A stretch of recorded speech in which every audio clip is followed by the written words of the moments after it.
প্রিয় ছাত্রছাত্রী, একচল বিশিষ্ট দ্বিঘাত সমীকরণ চ্যাপ্টারের কোষে দেখি 1.4-এ যে বিষয়টি রয়েছে সেটি হচ্ছে এক শ্রীধর আচার্যের সূত্র। তাহলে শ্রীধর আচার্যের সূত্রটি কি এখন আমরা জানব। তাহলে প্রথমে একচল বিশিষ্ট দ্বিঘাত সমীকরণ কীরকম দেখতে হয়? ax² plus bx plus c = 0। তাহলে শ্রীধর আচার্যের সূত্রের সাহায্যে এই এক্সের মান দুটি, বা যেটাকে সমাধান বলা হচ্ছে বা বীজ বলা হচ্ছে, এক্সের মান দুটি আমি সরাসরি বের করতে পারবো, কোনো সমাধান করার প্রয়োজন পড়বে না। সূত্রটা কি? সূত্রটা হচ্ছে x =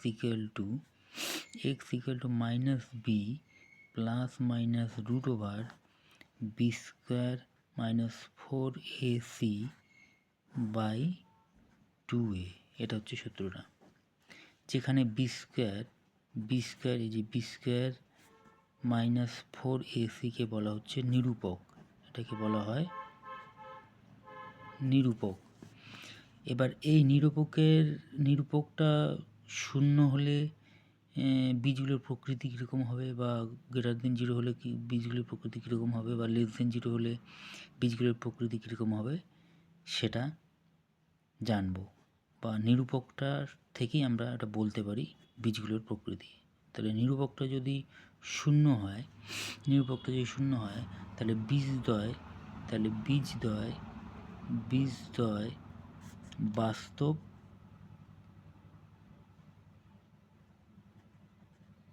ও সমান হবে। আর নিরূপকটা b² - 4ac এটা যদি >0 হয়, মানে এর রুটের ভিতরের মানটা যদি ধনাত্মক আসে, এই সম্পূর্ণ মানটা, তাহলে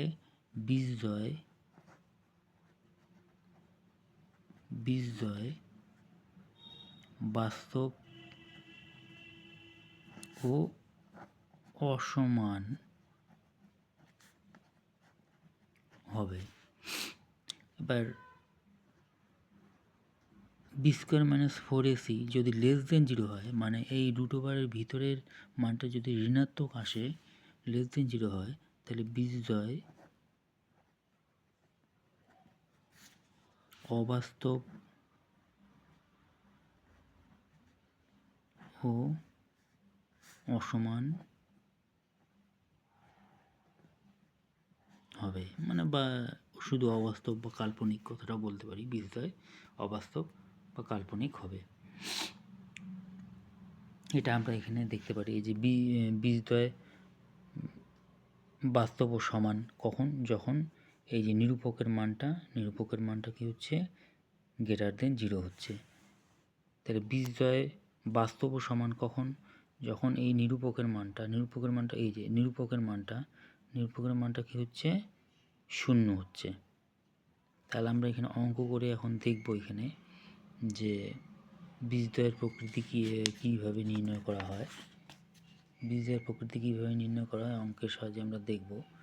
যেমন এখানে আমরা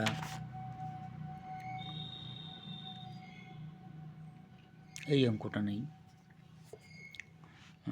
প্রয়োগের থেকে এই যে 14 নাম্বার অঙ্কটা নেই, 4x² - 16x + 21 = 0।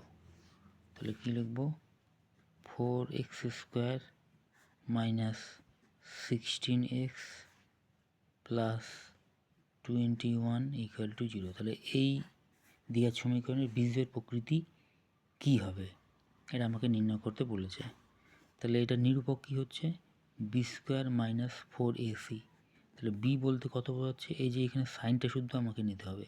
b বলতে বোঝাচ্ছে -16 তার স্কোয়ার, -4a বলতে কত বোঝাচ্ছে? 4 বোঝাচ্ছে, আবার c বলতে কত বোঝাচ্ছে? 21 বোঝাচ্ছে। তাহলে এখানে 21 যদি -21 হতো, তাহলে এখানে -21 নিতে হতো আমাকে, সাইনটা শুদ্ধ নিতে হবে। তাহলে 16 আর 16 গুণ করে কত হয়? 256 বিয়োগ 4 × 16, 16 আর 21 গুণ করে হয় 36, তাহলে এটার বিয়োগফল হবে -80 মানে <0। তাহলে কী হবে? বীজদ্বয় অবাস্তব বা কাল্পনিক, বা অথবা বলতে পারি কোনো বাস্তব বীজ নেই, এটাও বলতে পারি কোনো বাস্তব বীজ নেই। তাহলে শ্রীধর আচার্যের সূত্রটার সাহায্যে এখানে আমরা এই কোষে দেখি 1.4-এর এই অঙ্কগুলো করব, সরাসরি এক্স এর মান বার করব। শ্রীধর আচার্যের সূত্রের সাহায্যে সরাসরি এক্স এর মান নির্ণয় করব। যেমন একটা অঙ্ক নেই, এই 5 নম্বরটা নেই, 5 নম্বরটা 2-এর 5 নম্বরটা কি বলেছে? 2-এর 5 নম্বরটা বলেছে 3x² + 2x + 1 = 0। তাহলে এখানে তাহলে বীজদ্বয় বার করব। তাহলে সূত্রটা কি? সূত্র হচ্ছে ax² + bx + c = 0। এর সঙ্গে তুলনা করলে a বলতে 3 বোঝাচ্ছে, b বলতে 2 বোঝাচ্ছে, আর c বলতে 1 বোঝাচ্ছে। তাহলে সুতরাং শ্রীধর আচার্যের সূত্রের সাথে আমরা কি জানি? x = -b ± √b² - 4ac/2a। তাহলে b বলতে কত বোঝাচ্ছে? 2 বোঝাচ্ছে, তাহলে -2 ± √b² মানে 4 হয়ে গেল, 2² 4 হয়ে গেল। তাহলে 4, a বলতে কত বোঝাচ্ছে? 3, আর c বলতে কত বোঝাচ্ছে? 1/2 × a বলতে কত বোঝাচ্ছে? 3, a বলতে কত বোঝাচ্ছে? 3a। তাহলে এখানে কত পাচ্ছি? -2 ± √4 মাইনাস 3 4 কত? 12 বাই এখানে কত হচ্ছে? 3 2 6। তাহলে -2 ± √, তাহলে এটা কত আসতেছে? -8। কত আসতেছে? -8 বাই কত? 6।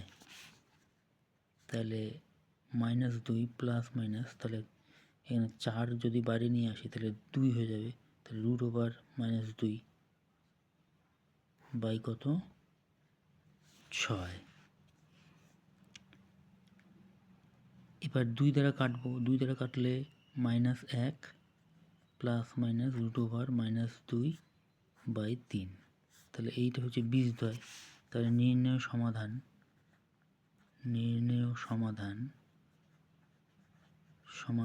x = তাহলে একটা হচ্ছে -1 + √2/3, আর একটা হচ্ছে -1 - √-2/3।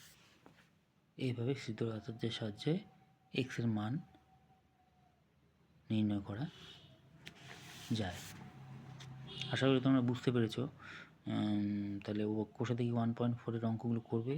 যে অঙ্কটা হবে না অবশ্যই জানাবে কমেন্টে, আমি করে দেব।